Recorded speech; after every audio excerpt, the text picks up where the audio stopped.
This video explains how NCEA and University Entrance work at Mercury Bay Area School. NCEA is awarded to students who've gained enough credits to achieve NCEA Level 1, Level 2, or Level 3. Students need 80 credits in order to achieve at each level. These 80 credits are made up of the 20-credit Literacy and Numeracy co-requisite plus 60 credits gained from the various courses or subjects that students select. A full program of learning in Year 11 and 12 consists of 6 courses and 5 courses at Year 13. Each course offers students between 14 and 16 credits, with 15 being the average number of credits on offer per course.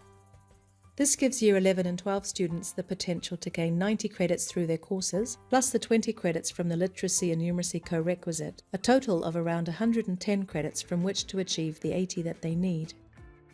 Let's first take a look at the Literacy and Numeracy co-requisite. Co-requisite means that the Literacy and Numeracy credentials are required alongside the credits gained in courses in order to achieve NCEA. During the 2024 and 2025 transition period, the Literacy and Numeracy co-requisites can be achieved through 2 different pathways. The first is through common assessment activities or online tests, which are offered by NZQA twice a year. Students at Mercury Bay can start sitting these digital assessments as early as Year 10, and they're still available to sit at Year 11, 12 and 13. These are online assessments carried out during school time and consisting of 3 tests. 1 for numeracy, which carries 10 credits, and 2 for literacy, which carry 5 credits each. One is a reading comprehension test, and the other assesses writing skills. These are external assessments, meaning that they're administered and marked by NZQA and are the same for students all over Aotearoa. Achieving the co-requisite means that students have the foundational reading, writing, and numeracy skills to gain an NCEA qualification. These skills will support students to succeed in further study, employment, and life. The second pathway to the Literacy and Numeracy co-requisite is through what's known as tagged achievement standards. During the transition period of 2024 and 2025, some of the achievement standards on offer in students' courses can be counted towards the Literacy and Numeracy co-requisite instead of being counted towards the course total. Students might even achieve numeracy through the tagged achievement standards and literacy through the digital assessments, or vice versa. However, relying on the tagged standards pathway is really a Plan B option, because if the tagged standards are used for literacy or numeracy, they won't count towards the course total of standards. It's preferable for students to gain their literacy and numeracy through the digital assessments pathway, because the digital assessments offer an extra 20 credits towards NCEA, meaning that students only need to find 60 credits from their courses. If students rely on the tagged achievement standards, they'll need to gain all 80 credits from their courses alone, which doesn't leave much wriggle room. Once students achieve NCEA Literacy and Numeracy, they don't have to keep sitting it every year. The same Literacy and Numeracy co-requisite counts for all 3 levels of NCEA. The same credit value carries over from Level 1 to Levels 2 and 3. Let's look next at what we mean by standards and credits. Each course at school assesses learners' skills and understanding using achievement standards or unit standards. Each standard carries a certain number of credits with it. Most of the new achievement standards at Level 1 carry 5 credits each, and each Level 1 course at Mercury Bay offers 3 standards, so that's 15 credits per course. Achievement standards at Level 2 and 3 are still the old ones, and can carry between 2 and 6 credits for internals, with some external portfolios carrying up to 12 credits. But each course still offers around 15 credits in total. A standard describes what a student should understand or be able to do after a chunk of learning.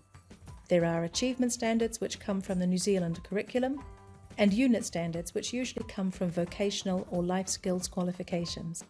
Assessments are designed to enable students to demonstrate their skills and knowledge, and if students show that they meet the standard, they're awarded the standard and the number of credits that the standard carries. Assessment methods vary.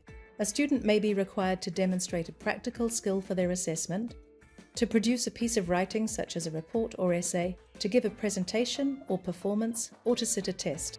There are 2 broad categories of assessment: internal assessment and external assessment. Internal assessments are done during class time. The assessments are designed and marked by the teachers at school, and the grades are reported to NZQA so that they can be added to the student's record of achievement in the NZQA National Database. In contrast to internal assessments, external assessments are designed and marked by teachers working for NZQA. The end-of-year exams are external assessments, but external assessments also include art or design portfolios, written reports, and in-class tests. With regard to grades, you're probably aware of the terms not achieved, achieved, merit, and excellence. Not achieved means that the student was not yet able to demonstrate the skills, knowledge, or understanding to achieve the standard, and they cannot yet gain the credits from that standard. Gaining an achieved grade means that a student has demonstrated the basic level of skill or understanding needed to meet the standard and to be awarded the credits. Achieving with merit means that the student has demonstrated these skills or understanding at a very good level, and achieving with excellence means that the student's understanding or ability, when measured against the standard, is outstanding.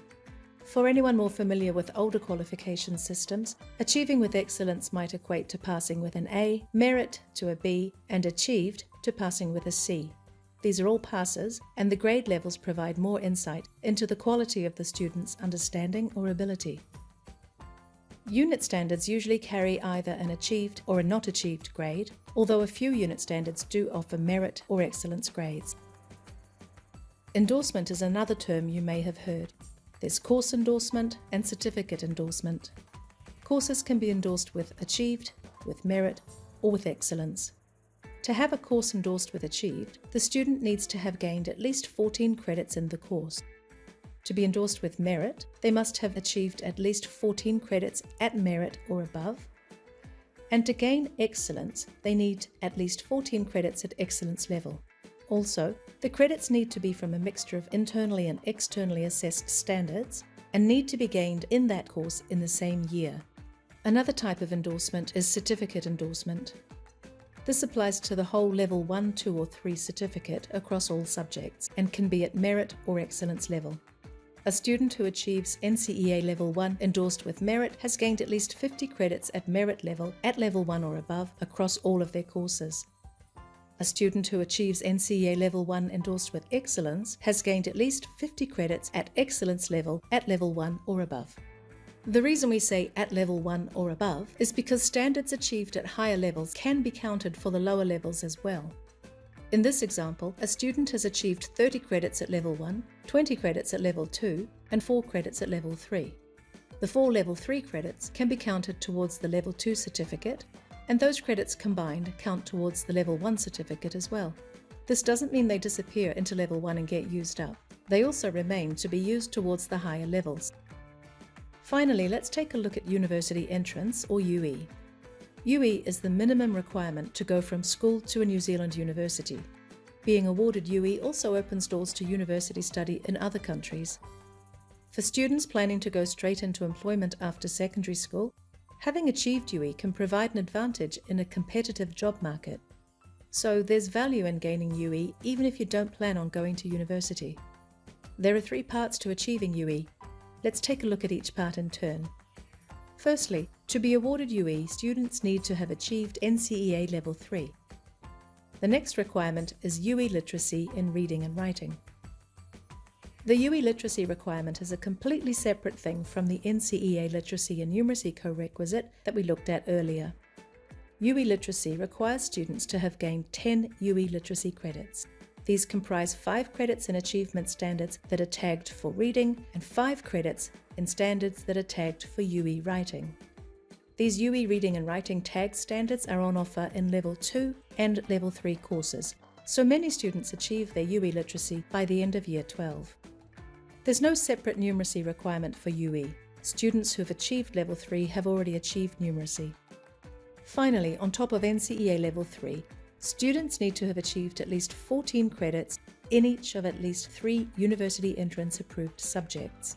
When selecting courses each year, students aiming for UE need to take into account whether or not that course counts as a UE approved subject, as not all the courses on offer at Mercury Bay will offer a pathway to UE. Some courses provide a pathway to employment rather than to university study.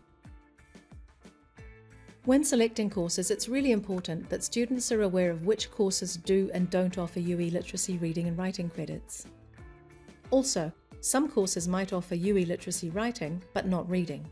Again, it's important to check when selecting a program of study because without UE literacy, students cannot achieve university entrance. Also, think ahead when choosing courses for Year 11. If you think that you might need 14 credits in a particular UE-approved subject at Level 3, make sure that your course choices for Year 11 provide foundational learning for that subject and a pathway to success at Level 3 and beyond. Some subjects can be picked up at Level 2 or 3 without the foundational Level 1 learning, but in other subjects it's difficult to be successful at the higher levels without having learnt the basics. Just to repeat that, when selecting your study program, especially for Level 2 and 3, it's important that if you're aiming for UE, you make sure that you select courses that offer UE literacy in reading and writing, and that you select at least 3 UE-approved Level 3 subjects. In fact, we'd suggest selecting more than just 3 UE-approved subjects, so that not all of your eggs are in the same basket. NCEA and University Entrance are explained in detail in our online student handbook, and you can also find out more on the NZQA website. If you'd like to talk to someone about how NCEA and University Entrance work, you can contact your year level dean, the deputy or assistant principal, or the principal's nominee, and our contact details are in the online student handbook.